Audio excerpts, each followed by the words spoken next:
स्वागत है आपका सीएनबीसी आवाज और मोतीलाल ओसवाल स्टूडियोज में। कमोडिटी राउंडअप में मैं हूं मनीषा गुप्ता और हमारी टॉप हेडलाइन आज यहां पर चांदी पे है, क्योंकि 3.5% की तेजी तो हमने ओवरनाइट मार्केट्स में देखी जब चांदी ने यहां पर $65 का स्तर तोड़ा, लेकिन 66 का स्तर भी अब यहां पर चांदी तोड़ती हुई नजर आई है। तो इस साल के अंत तक किस तरह के चांदी के प्राइसेस रह सकते हैं, क्या एक करेक्शन की अब यहां से उम्मीद है और 2026 आपके लिए क्या लेके आ सकता है, इस पर होगी चर्चा।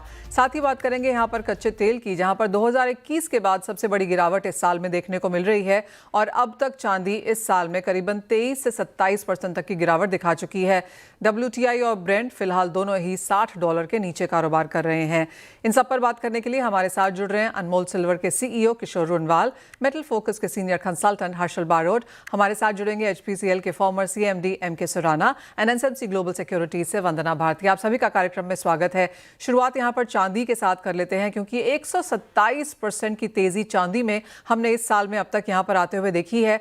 इसने आउट परफॉर्म किया है क्लियरली बाकी सभी एसेट क्लासेस को, विद इन कमोडिटीज को भी। और आप देख सकते हैं ये ऑल टाइम हाई आपकी स्क्रीन पर है, जहां पर चांदी MCX पर अब 2,05,000 के ऊपर कारोबार करती हुई नजर आई है। तो क्लियरली 4% की तेजी के साथ फिलहाल आपकी स्क्रीन पे कारोबार है और आज ही के दिन में करीबन 8,000 रुपए प्रति किलो की तेजी हम चांदी में देख चुके हैं।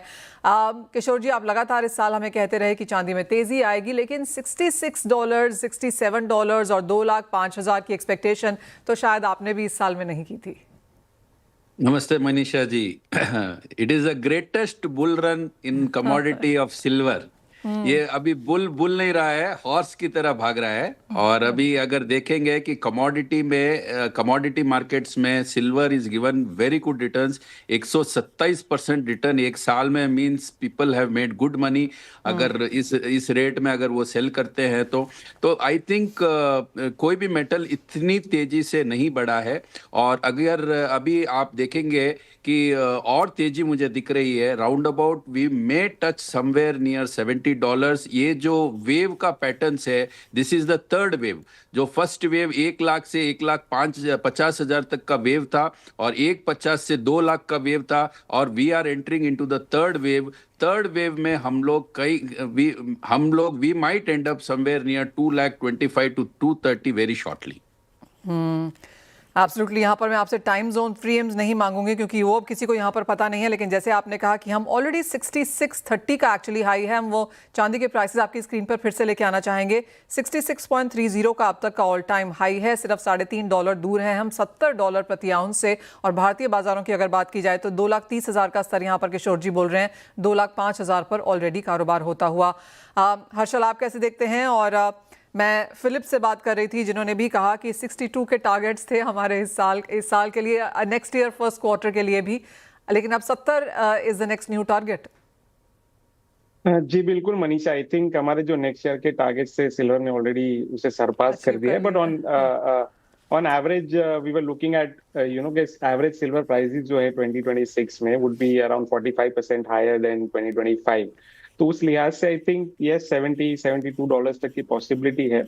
बट आई थिंक मैं ये जो रिसेंट रैली है, थोड़ा कॉशन डेफिनेटली रेकमेंड करूंगा इन्वेस्टर्स को, क्योंकि ये actual physical market demand driven नहीं है फिलहाल, जैसा हमने अक्टूबर में देखा था। फिलहाल हमारी जो भी बात हो रही है not just in India China but काफी मार्केट्स में, तो एक्चुअल सिल्वर बाइंग अभी जो है वो अक्टूबर के कंपैरिजन में बहुत ही स्लो है। इंडियन मार्केट्स भी डिस्काउंट में है। तो आई थिंक ये जो है थोड़ा year and low liquidity scenario है, प्लस US डेटा जो कल आया, कहीं ना कहीं जॉब्स डेटा जो इतना वीक आ रहा है, तो कहीं ना कहीं रेट कट की जो एक्सपेक्टेशन है आई थिंक वो इस मूव को एम्पलीफाई कर रही है। बट मैं as personally I think I would be very cautious at these levels. लोग काफ़ी कॉशियस होने के लिए कहते रहे हैं 62 के लेवल से, लेकिन हम 66 भी यहाँ पर पार करते हुए नजर आए हैं। हर्षल, जैसे आपने कहा लो लिक्विडिटी है, लार्ज मूव्स शायद हम आने वाले एक हफ्ते में भी देखेंगे। Until the time we hit Christmas Eve 24 के बाद शायद यहाँ पर एक स्थिरता बनती हुई नजर आएगी as per market as of now. लेकिन आप कहेंगे, जैसे आपने कहा अक्टूबर में फिजिकल बाइंग थी, इन्वेस्टमेंट बाइंग थी, इंस्टीट्यूशनल बाइंग भी थी। एज ऑफ नाउ जो भी कुछ हम मूव्स आता हुआ देख रहे हैं, मेजरली स्पेकुलेटिव मनी है।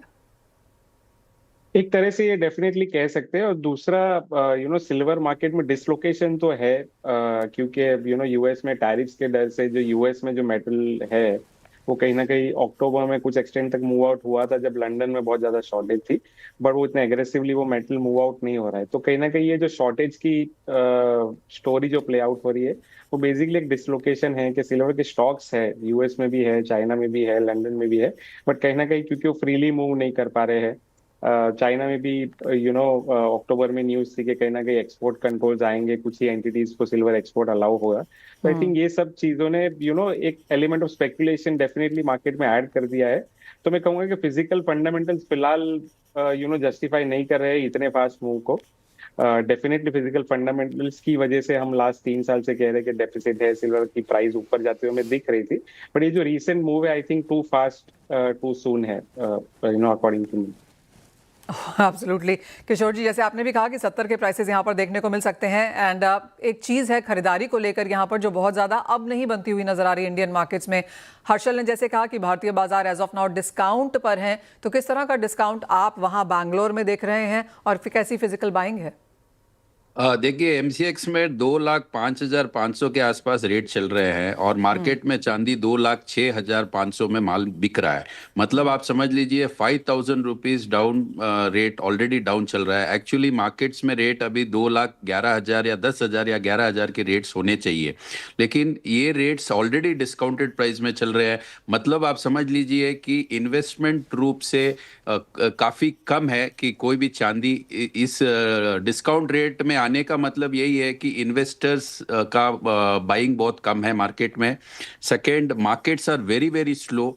अगर दिसंबर का महीना देखेंगे तो व्यापारियों के लिए this is very slow market. शायद उनकी हिस्ट्री में इतना स्लो मार्केट्स नहीं देखा है। जितने भी मैंने रिटेलर से बात किया है, मार्केट को समझा है लास्ट एक हफ्ते में, मार्केट्स काफ़ी डेड स्लो चल रहे हैं। They are waiting for the seasons to come. लेकिन अगर भाव ऐसे ही बढ़ता रहा तो डेफिनेटली ट्रेड पे काफ़ी इम्पैक्ट पड़ेगा। वंदना, आपको भी चर्चा में शामिल करना चाहेंगे। आपको क्या लगता है चांदी कहाँ जा रही है यहाँ से? और सभी लोग कॉशियस रहने की उम्मीद यहाँ पर कर रहे हैं, तो अगर करेक्शन आएगी तो कहाँ तक आएगी? जी मनीषा, सबसे यहाँ पे कंसर्न वाली बात है कि ये लो वॉल्यूम सिनेरियो हो गया है। अगर आप ऑप्शन चेन को ही देखेंगे सीएमई के, तो क्लियरली पता चल रहा है कि वॉल्यूम यहाँ पे ड्राई अप हो रहा है। तो ये तो हम कह सकते हैं कि रैली अब स्पेकुलेटिव हो चली है, लेकिन इसके बावजूद जो टेक्निकल लेवल्स निकल के आ रहे हैं वो यहाँ पे एंड ऑफ रैली तो हम टॉप बता नहीं सकते, लेकिन अभी फिलहाल 72 से $73 तक हम यहाँ पे इनकार नहीं कर सकते कि 2025 में भी इनफैक्ट हम $70 $72 आता हुआ देख सकते हैं। एक वो केस तो बन रहा है। करेक्शन की बात जहां तक है तो मुझे लग रहा है कि करेक्शन मतलब हो सकता है कि हम 25 दिसंबर ऑनवर्ड्स आता हुआ देखें, और वहां पे मुझे लग रहा है कि करेक्शन भी बहुत ज्यादा नहीं यहाँ पे आता हुआ दिख सकता है, और $60-61 तक हम आता हुआ देख सकते हैं। वो बहुत होगा हमारे मार्केट के लिए, और वहां पे फिजिकल बाइंग भी जो है वो स्टिमुलेट होती हुई दिख सकती है। हमारे बाजार में मुझे लग रहा है कि 1,85,000 से 1,92,000 यहाँ पे एक लेवल हो सकता है जहाँ पे मार्केट करेक्ट हो सकती है मैक्सिमम केस में। और एक इवेंट यहाँ पे है मनीषा, मैं उसका वेट कर रही हूँ कि अगर बैंक ऑफ जापान अगर इंटरेस्ट रेट को बढ़ाता है तो यहाँ पे एक और अपसाइड जो है वो सिल्वर और गोल्ड को मिलता हुआ नजर आ सकता है, क्योंकि डॉलर इंडेक्स वहां पे वीक होगा। तो एक अपसाइड ट्रिगर अभी भी 2025 में जाते जाते अभी बाकी है। वो एब्सोल्युटली। इसी हफ्ते में bank of England, bank of Japan, European central bank, 3 banks की मॉनेटरी पॉलिसी मीटिंग है, तो वहां से क्यूज आने बाकी हैं। और जैसे वंदना कह रही हैं कि बैंक ऑफ जापान यहां पर सबसे इंपॉर्टेंट होगा। वंदना, ये तो चांदी की बात हुई, सोने में क्या करने की राय देंगे अब इस बचे हुए साल में?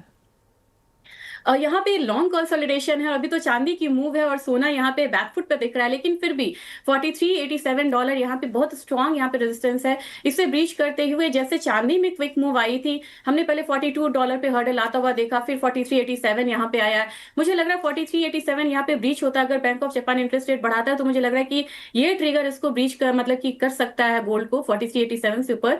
तो $4,500 एक पॉसिबिलिटी रहेगी, और यहाँ पे भी रैली अब ओवर एक्सटेंडेड हो गई है, लेकिन इतनी रैली की यहाँ पे संभावना बन रही है। जबकि नीचे के साइड मुझे लग रहा है कि 4250 4220 से नीचे इस बार सोना मुझे नहीं लग रहा है कि एंड करेगा 2025 में। और एमसीएक्स में मुझे लग रहा है कि 1,28,000 26,000 से नीचे सोना नहीं है, जबकि अपसाइड पोटेंशियल अभी भी ज्यादा है, नियर 1,38,000 1,40,000।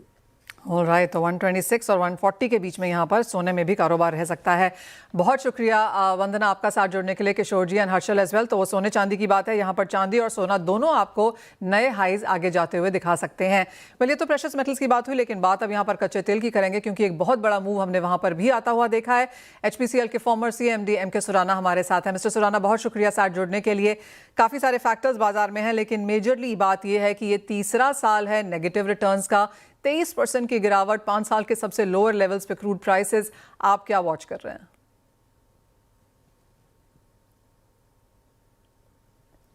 मिस्टर सुराना, आप म्यूट पर हैं। नमस्कार। नहीं, पिछले 3 साल से जो क्रूड नीचे है उसके बहुत सारे रीजन है और अलग अलग समय पर अलग अलग रीजन रहे हैं। लेकिन आज की तारीख में जो रीजन है वो दो मेन चीजें है कि डिमांड पिकअप कर नहीं रही है और सप्लाई सरप्लस है, बिकॉज जो ओपेक की जो सरप्लस सप्लाई आ रही है, उनके जो वॉलेंट्री कट थे उसको फास्टर रोल बैक करने के कारण आज की तारीख में जो फ्यूचर की भी जो प्रोजेक्शन है उसके हिसाब से भी डिमांड उतनी पिकअप करती हुई दिख नहीं रही है। और इसलिए 2026 में सभी जो एजेंसीज है वो सरप्लस क्रूड को प्रोजेक्ट कर रही है। उनके जो प्रोजेक्शन है उसमें डिफरेंस है, काफी डाइवर्जेंस है IEA, EIA या ओपेक के जो भी आप करते हैं, लेकिन फिर भी ओवरऑल सभी में सरप्लस दिखाया जा रहा है और इसी के कारण क्रूड की प्राइस नीचे है। आज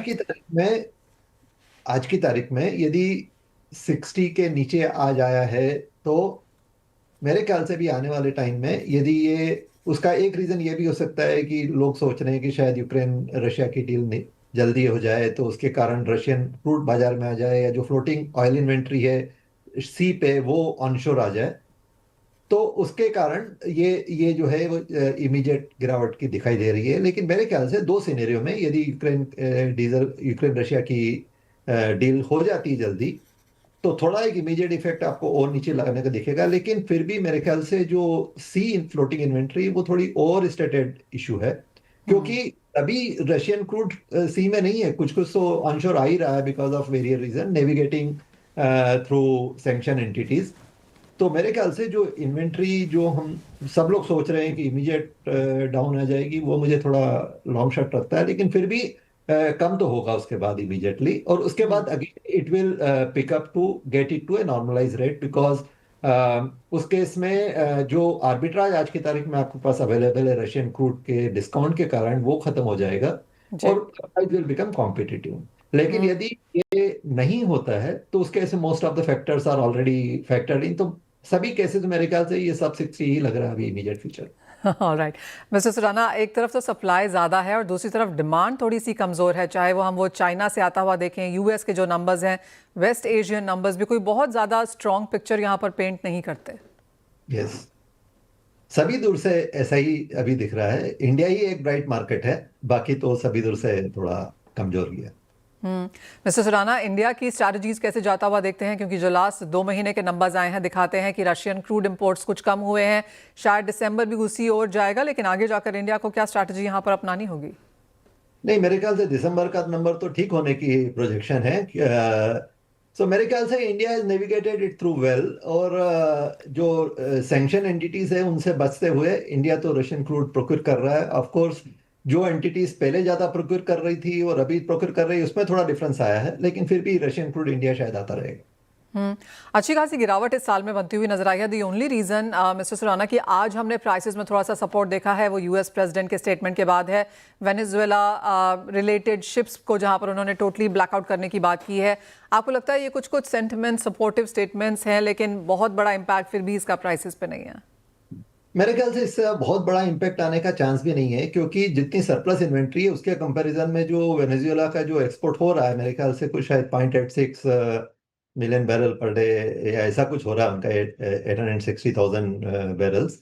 तो वो मेरे ख्याल से इतना वो नहीं है कि एकदम बहुत ज्यादा इम्पैक्ट हो सके। एक सेंटिमेंटल इम्पैक्ट हो सकता है, जो क्रूड प्राइसेस में हमेशा जो स्पेकुलेटर्स है वो उसको बिल्डअप करने की कोशिश करते हैं, लेकिन मुझे नहीं लगता है कि वेनेजुएला का इशू इतना बड़ा इशू हो सकता। एक फाइनल सवाल mister Surana on your prices को लेके, और हमने इस साल की शुरुआत 80 के आसपास की थी, हम सब 60 कारोबार कर रहे हैं और जैसे आपने कहा कि सब 60 ही रहेंगे ऐसी उम्मीद फिलहाल है जिस तरह का मार्केट सिनेरियो है। एक वर्स्ट केस सिनेरियो नीचे में किस तरह से देखेंगे प्राइसेस को? नहीं होगा क्या कि यदि कोई सोच रहा है कि $40 आ जाएगा तो मुझे नहीं लगता वैसा Okay. क्योंकि OPEC and the Middle East countries और जो भी प्रोड्यूसिंग कंट्रीज है they will also try to have some support on the base.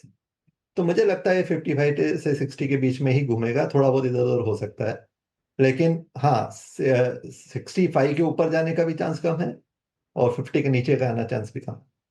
Mister Surana as always बहुत शुक्रिया साथ जोड़ने के लिए और कच्चे तेल पर अपनी पूरी राय भी सामने हमारे दर्शकों के लिए रखने के लिए। इसी के साथ एक ब्रेक का भी समय है, जब लौटेंगे तो देखेंगे हमारी खास पेशकश बॉन्ड स्ट्रीट।